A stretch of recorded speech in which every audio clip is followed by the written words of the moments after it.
Camilla stood in Newton Ards on May 21st, listening to stories most people avoid.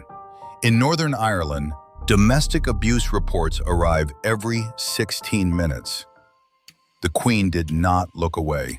She sat with the survivors at Women's Aid, choosing a quiet room over a stage. This is the grit required of the modern monarchy. Catherine operates with a different precision.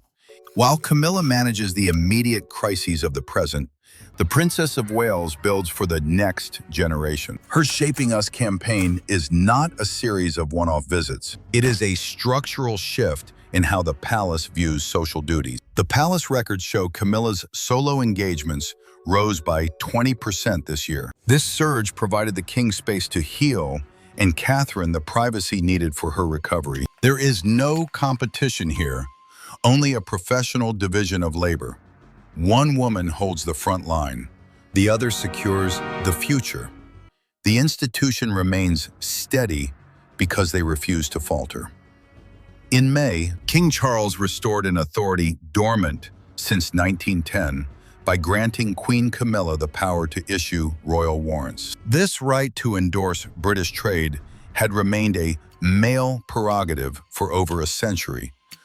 For Catherine, this shift outlines the professional territory she will eventually command. It marks a return to a specific, visible form of female influence within the sovereign's inner circle. The division of labor mirrors the architecture of 1953.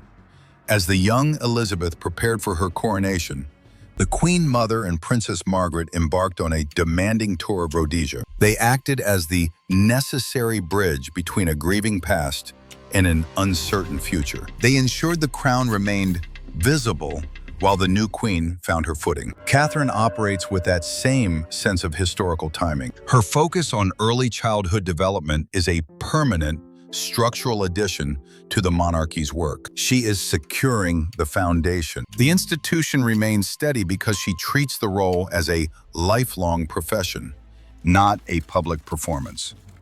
Catherine sits at a desk in Adelaide Cottage, the leather-bound report from the Business Task Force for Early Childhood open before her. In May, 8 of Britain's largest corporations, including NatWest and Aviva, committed to a new framework for social investment under her direction. She highlights a figure in the report: £45.5 billion.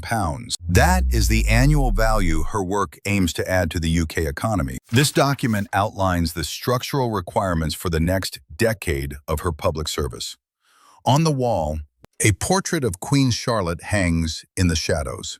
Catherine reaches for a black pen, adjusting the cuff of her navy jacket. She cross-references the data with pilot schemes scheduled for 7 different regions across the country. The clock on the mantle strikes the hour.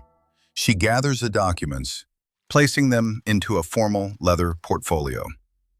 Outside, the gravel of the Windsor driveway remains quiet. She sets the folder aside for the morning's first appointment. Prince William once navigated his stepmother's presence with a guarded distance.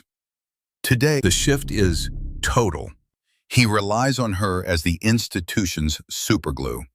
This professional dependence, forged during the recent health crisis, opened a direct channel between the Queen and the Princess. They have moved beyond the past to synchronize the survival of the crown. The Queen's work for survivors in Catherine's early years campaign have reached a point of convergence. One protects the vulnerable today, the other builds for tomorrow. At Trooping the Color, as protests pressed against the palace gates, Catherine and Camilla stood at the center of the balcony.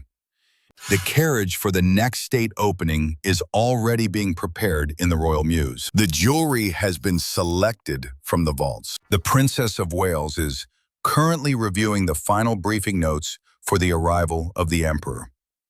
Does the survival of the monarchy now depend entirely on the alliance between these two women?